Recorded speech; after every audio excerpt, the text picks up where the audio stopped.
விஜய் அரசியலுக்கு வர ஆரம்பிச்சாரு. அதுல இருந்து பரபரப்பு. மாநாடுக்கு பூமி பூஜை போட்டாரு, அவர் வெளியே வந்தாரு, அவர் பட்டியல பக்கம் போனாரு, அவர் பனையூர் போனாரு. ஒரு பரபரப்பு தொத்தி குடிஞ்சு இந்த தேர்தல் முடிஞ்சு கொஞ்சம் நிதானமாகலாம் எல்லாரும் அப்படின்னு நினைச்சா திருப்பி ஒரு பரபரப்பு.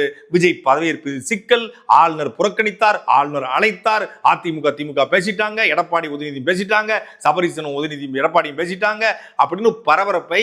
என்ன இதெல்லாம் பேசிட்டாங்களாம், சொல்லிட்டாங்களாம், யாருக்கும் எதுவும் உண்மை தகவல் தெரியாது. எல்லாமே சோர்ஸ், ரிலையபிள் சோர்ஸ் சொல்றாங்க, நம்பிக்கையான தகவல் சொல்றாங்க அப்படின்னு உருட்டி கொண்டிருக்காங்க.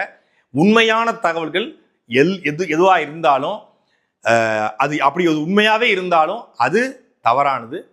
பெரும்பான்மை மக்கள் தேர்ந்தெடுக்கிற விஜய் அவர்கள் தமிழ்நாட்டினுடைய முதலமைச்சராக வர வேண்டும். அவர் ஆட்சி செய்யணும். அவர் சொன்னார் சூப்பர் 6, 2500 தாலிக்கு தங்கம், காஞ்சி பட்டு புடவை எல்லாம் செய்யணும். ஊழலை ஒழிக்கணும், லஞ்சத்தை ஒழிக்கணும், பசியற்ற, பாலியல் வன்கொடுமையற்ற, தீண்டாமையற்ற, சாதி மத பேதமற்ற, மீனவர் படுகொலை இல்லாது, காவிரி சிக்கல் இல்லாது, முல்லை பெரியார் சிக்கல் இல்லாது, பாலாட்டு சிக்கல் இல்லாது, தமிழர்கள் விவசாயிகளுக்கு எந்த பிரச்சனை இல்லாது, விவசாய கடனை தள்ளுபடி பண்ணி, கல்வி கடனை தள்ளுபடி பண்ணி என்னெல்லாம் பண்றாரு. அவருடைய மண்டைக்குள்ள என்ன இருக்கு, அவருடைய என்னது பொலிட்டிக்கல் கெப்பாசிட்டி என்னவா இருக்கு, அவருடைய நிர்வாகத்திறன் என்னவா இருக்கு என்பது அவர் ஆட்சி பண்ணாதான் தெரியும்னா 1,70,00,000 பேர் அவர் நம்பிட்டான்.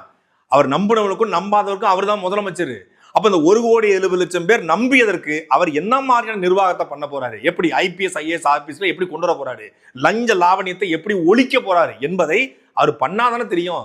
பண்ணாமலேயே வராமலேயே தடுப்பது என்பது அது ஜனநாயக முரணு, மக்களாட்சிக்கு எதிரானது, பெரும்பான்மை மக்களுக்கு எதிரானது. அதனால ஆளுநர் அவளை அழைத்து முதலமைச்சராக பதவியேற்க வைத்து அவர் முதலமைச்சராக பதவியேற்று அவருடைய சட்டசபையும் அவருடைய அமைச்சரவையும் வரணும். வந்த பிறகு அவர் செய்கிற தவறுகளை நாம் கேள்வி கேட்கலாம், விமர்சிக்கலாம், எல்லாம் பண்ணலாம்.